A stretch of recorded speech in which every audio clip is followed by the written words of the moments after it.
Hair fall తో బాధపడుతున్నారా? 150+ branches ఉన్న అడ్వాన్స్డ్ గ్రో హెయిర్ క్లినిక్ లో ఫ్రీ కన్సల్టేషన్ కోసం కాల్ చేయండి. దాదాపు 2 ఏళ్లుగా హమాస్ పైన పోరాటం చేస్తున్న ఇజ్రాయెల్ ఈసారి మాత్రం ఇరాన్ పైన బలమైనటువంటి టార్గెట్ ఎంచుకుని ఒకేసారి ఎందుకు దాడులకు పాల్పడింది? పైగా అగ్రరాజ్యం అమెరికా ఇజ్రాయెల్ వెంట ఎందుకు నడిచింది? ఇరాన్ నాయకత్వాన్ని తుడిచిపెట్టడంలో ఈ ఇద్దరూ కలిసి నిర్వహించినటువంటి ఆపరేషన్ పైన ఆసక్తికరమైనటువంటి ఫీడ్బ్యాక్ వస్తుంది. దానికి ప్రధానమైనటువంటి కారణం ఒక డబుల్ ఏజెంట్ ఆపరేషన్ దురంధర్ తరహా ఆపరేషన్ ఒకటి ఇజ్రాయెల్కి చెందినటువంటి స్పై ఏజెన్సీ మొసాద్ నిర్వహించిందనేది ప్రధానమైనటువంటి అభియోగం. దీనికి సంబంధించి ఇప్పుడు ఆసక్తికరమైనటువంటి విషయాలు వస్తున్నాయి. అలానే ఇరాన్కి సంబంధించినటువంటి కొందరు కీలక నేతలు కూడా దీనిపైన వ్యాఖ్యలు చేస్తున్నారు. ప్రధానంగా చూస్తే కనుక ఆపరేషన్ దురంధర్ తరహాలో, అంటే ఆపరేషన్ దురంధర్ సినిమా మనం తెలుసు, ఎలా పాకిస్తాన్లో చొరబడి భారత్ తరపున స్పైయింగ్ చేశారనేది సినిమా కథ. అదే తరహాలో ఇక్కడ వస్తున్నటువంటి సమాచారం ప్రకారం, ఇది మామూలు వ్యక్తి కాదు, ఇరాన్కి చెందినటువంటి కీలకమైనటువంటి నాయకుడు Mohammad Ahmadinejad claims Mossad double agent infiltrated Iran ఇంటెలిజెన్స్లోకి ఒక డబుల్ ఏజెంట్ని మొసాద్ ప్రవేశపెట్టింది. దానివల్లనే కీలకమైనటువంటి ఇరాన్ సమాచారం, ముఖ్యంగా న్యూక్లియర్ ప్లాన్కి సంబంధించి, న్యూక్లియర్ యాక్టివిటీకి సంబంధించినటువంటి సమాచారం మొత్తం ఇజ్రాయెల్కి చేరింది. ఆ తర్వాత జరిగినటువంటి పరిణామాల్లో ఇక్కడ జరుగుతున్నటువంటి యాక్టివిటీస్, అంటే ఆ డబుల్ ఏజెంట్ ఇచ్చినటువంటి సమాచారం ఆధారంగానే అయతుల్లా అలీ ఖమేనీ నిర్వహిస్తున్నటువంటి ఒక కీలకమైన హై లెవెల్ కాన్ఫిడెన్షియల్ సీక్రెట్ మీటింగ్కి సంబంధించిన సమాచారం లీక్ అయిందని చెప్పని ఇరాన్లో తీవ్రంగా చర్చ జరుగుతుంది.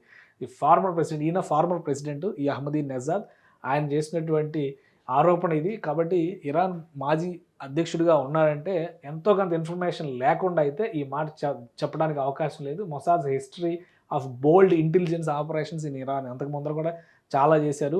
గతంలో మనకు తెలుసు, మ్యూనిచ్ ఒలింపిక్స్ సమయంలో ఇజ్రాయెల్కి చెందినటువంటి క్రీడాకారుల్ని చంపేస్తే ఎవరెవరు ఎక్కడున్నారో ఏరి మరి వేరే వేరే దేశాల్లో ఉంటే కూడా వాళ్ళని తుదముట్టించారు. మొసాద్కు ఉన్నటువంటి ట్రాక్ రికార్డ్ అలాంటిది.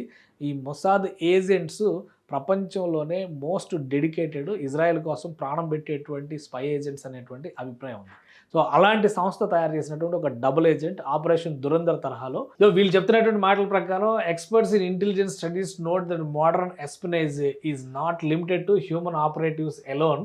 అంటే ఇది కేవలం మనుషులు చేసేటువంటి ఇన్వెస్టిగేషన్, ఇంటెలిజెన్స్ సమాచార సేకరణ కాదు, టెక్నాలజీని ఉపయోగించి మొత్తం ట్రాక్ చేశారనేటువంటి అభిప్రాయం. దీనితో ఇప్పుడు ఇజ్రాయెల్ ఆర్మీ పేరిట వైరల్ అవుతున్నటువంటి కొన్ని పోస్టులు చూస్తే ఆసక్తికరంగా మారుతుంది. ఇజ్రాయెల్కు ఉన్నటువంటి పక్కా సమాచారాన్ని అమెరికా కూడా నమ్మింది. కాబట్టి అయతుల్లా అలీ ఖమేనీతో పాటు హై లెవెల్ ఇరాన్ కమాండెంట్స్ అందరూ కూడా ఒక మీటింగ్కి అవుతున్నారు. దానికి కొంతమంది తీవ్రవాద సంస్థలకు చెందినటువంటి నాయకులు, ముఖ్యంగా హమాస్, హిజ్బుల్లా, అలానే హౌతీలకు చెందినటువంటి నాయకులు కూడా భేటీ అవుతున్నారు. అంటే ఈ 3 వర్గాల భేటీ తర్వాత ఇజ్రాయెల్ పైన ఒక బలమైన ప్రతీకార చర్య ఉండే అవకాశం ఉందనే సందేహం నుంచే ఈ అటాక్ ప్రణాళిక మొదలైనట్టుగా భావిస్తున్నారు. ఆ క్రమంలోనే వీటిని తొడముట్టించేటువంటి క్రమంలో ఈ ప్రణాళికని అమెరికాతో పంచుకోవడం, కౌంటర్ ఇంటెలిజెన్స్ ద్వారా వెరిఫికేషన్ జరగడం. కాబట్టి ఈ మీటింగ్ పైన పక్కా సమాచారంతోనే అటాక్ జరిగింది.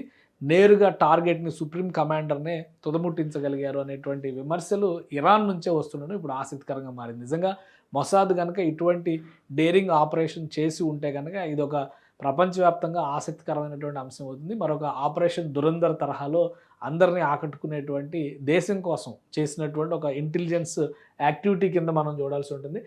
ఏం జరిగింది ఇరాన్లో అనేది సమాచారం బయటికి రావడానికి కొంత టైం పట్టొచ్చు. కానీ ఆపరేషన్ దురంధర్ తరహా వ్యవహారంతోనే అయతుల్లా అలీ ఖమేనీని తుదముట్టించడంలో ఇజ్రాయెల్ సఫలమైంది తన డబుల్ ఏజెంట్ల ద్వారా అనేటువంటి అభిప్రాయం పైన మాత్రం సోషల్ మీడియాలో విస్తృతంగా చర్చ జరుగుతుంది.